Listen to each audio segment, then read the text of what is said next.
There's never been anything that you have done that's not forgivable or that's judgeable.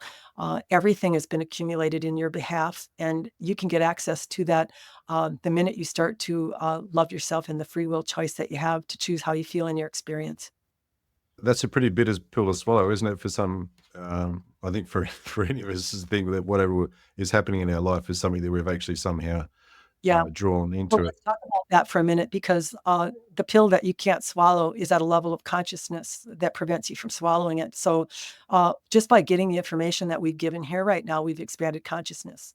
There are some people that have never heard this before, have no idea that they have any control over their life or their experience with the people that they're bringing into it.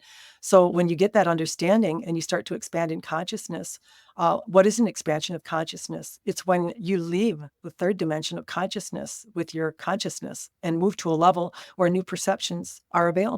So, are you really doing it through effort? Are you really doing it through being a better human? Or are you doing it through the accumulation of wisdom and knowledge and understanding that are expanding your consciousness to a level of which new choices are available? We think it's that choice. We think that's what's happening. So, even to say that everybody's doing the work, quote unquote, who's doing the work?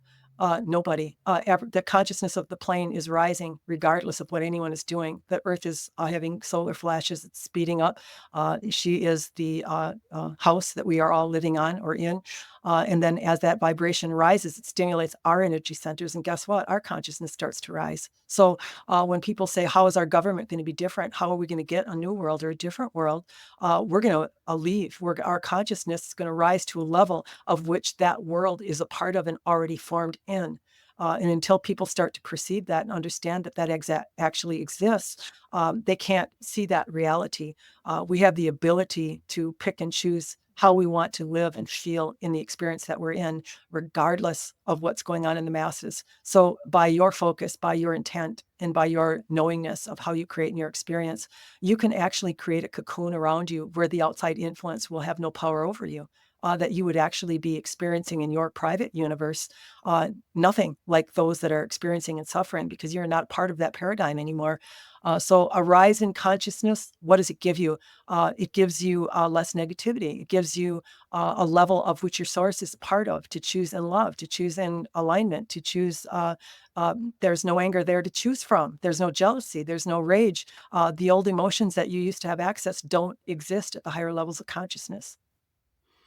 So I've noticed that your speech is very, very free flowing. You're like someone who has been speaking about something for a very long time. So is what's coming through for you is Well, some of this flowing through, or is it's what's coming out of your so head? what How does your experience?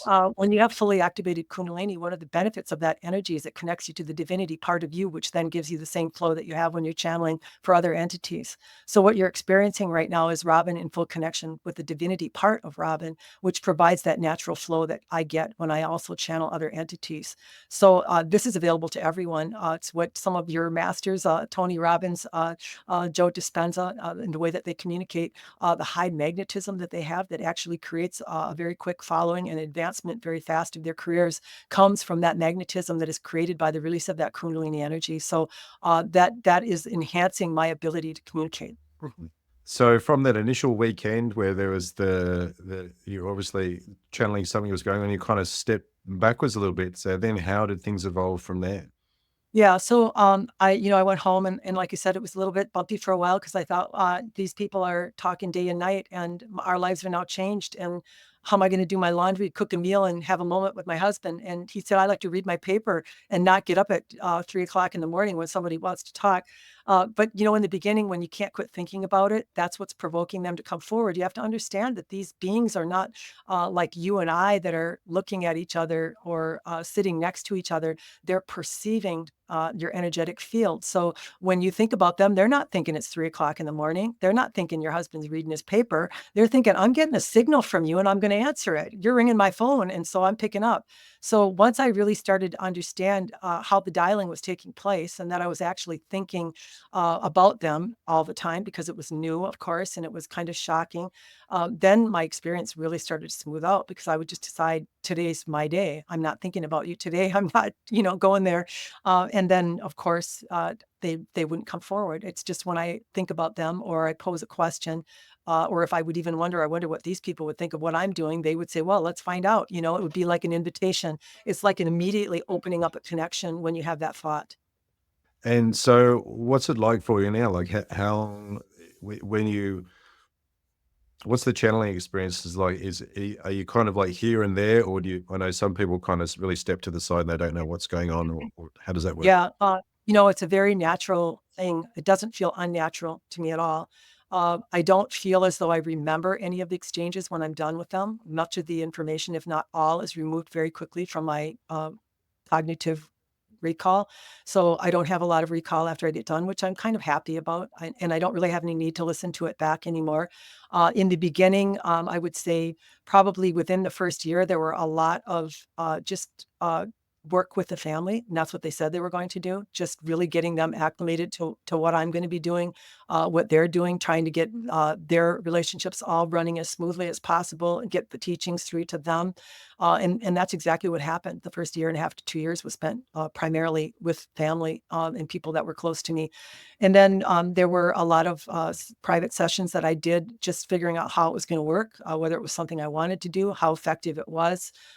Very quickly, that became understandable that it was effective and that it was something I wanted to use.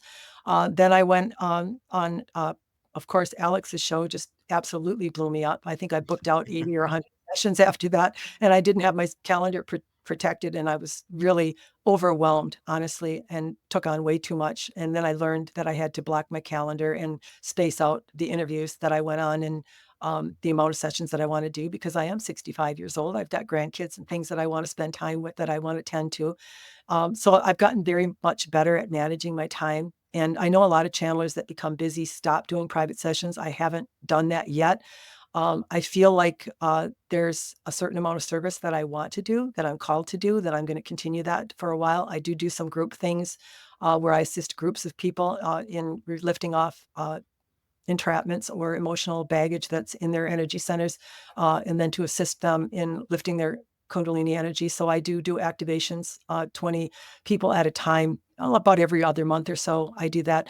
And I do just one a day on Fridays. I was doing a lot more of those. And most people want to book the hour and a half, and they usually take me 2 hours. They don't take just an hour and a half because there's really a great benefit in those sessions. But I find that in my stage of life and the amount of time that I have and the energy that it takes, I only do one of those a day on Fridays now, and those book out in, you know, a couple of months, at least 2-3 months in advance.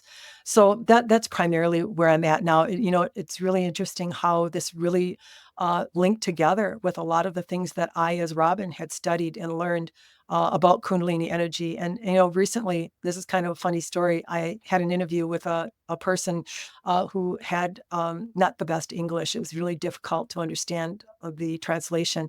And I felt like it was a kind of a shit interview, really. It just didn't go that well. And I was kind of disappointed in it. And I thought, what's going on here? I didn't have the flow like I have today. And I recognized that there's something in me that is signaling them in cognition, even though I'm not really part of the exchange. The ability for me to perceive the question that's being asked is what makes that transfer. And when I wasn't able to get that perception, when the English was so broken, I kept feeling myself as Robin kind of trying to listen for whatever is listening. And it just didn't go well. And then what came from that, now I know why that happened, was any way that you want to expand your consciousness, having some cognitive understanding helps you send a signal in connectivity to what it is you're interested in. And so if I wanted to channel the Palladians, if I want to channel extraterrestrials, and it was something that I, as Robin, was never that interested in, I need to expend a little bit of energy in that direction in order to have a signal that can be picked up on for those beings to channel through you. So that could have happened for some people in a past life and they have no awareness of it.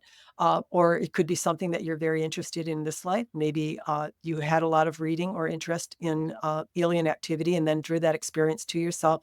But I think it's important that we all understand that we are the creators of our experience, and that includes the channeling experience and what you want to channel, what level of intelligence you want to channel.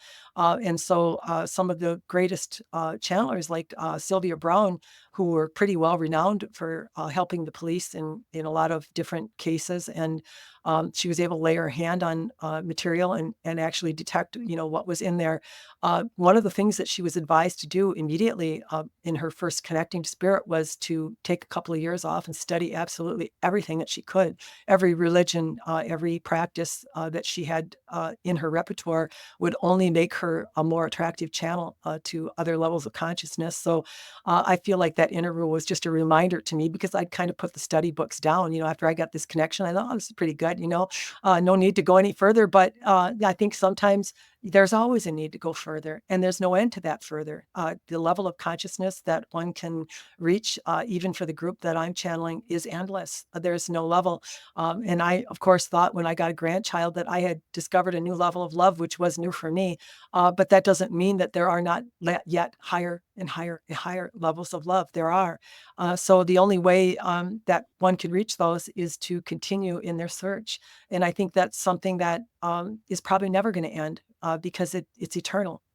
So Athena in truth, how did that come about? Did they introduce themselves as that, or did you ask the question one day, or how did that happen?